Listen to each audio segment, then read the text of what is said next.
Hello students, আশা করি ভালো আছেন। আপনারা যারা ইউকে পড়তে আসছেন তারা অনেকেই চিন্তা করেন ইউকে এর মিনিমাম ওয়েজ মনে হয় অনেক কম। আসলে এই ভুল ধারণাটা ভেঙে দিই। এই ভুল ধারণা ভাঙার জন্য আমি 5টা কান্ট্রির minimum wedge UK, USA, Australia, Canada এবং নিউজিল্যান্ড এটা কম্পেয়ার করব।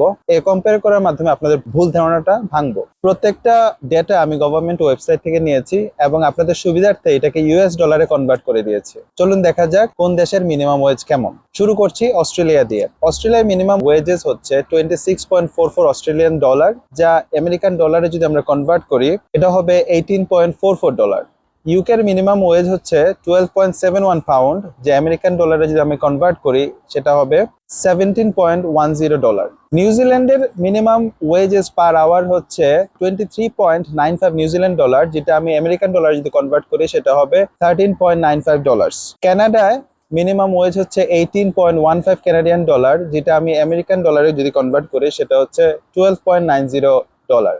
ইউএসএ তে মিনিমাম ওয়েজ হচ্ছে 7.25 according to federal government, but state wise এটা ভেরি করে। কোন স্টেটে $15, কোন স্টেটে $20 আছে। এই হিসাবে যদি আমরা যাই বা এই ডেটাটাকে আমরা যে পর্যালোচনা করি তাহলে আমরা দেখব যে এই 5টা ডেভেলপড কান্ট্রির মধ্যে ইউকে হচ্ছে সেকেন্ড হাইয়েস্ট মিনিমাম ওয়েজ দেয়। আশা করি আপনাদের এই ভুল ধারণা ভাঙবে ইউকে রিলেটেড, যে ইউকের মিনিমাম ওয়েজ কম। ইউকের মিনিমাম ওয়েজ আসলে কম না, এটা সেকেন্ড হাইয়েস্ট। ধন্যবাদ।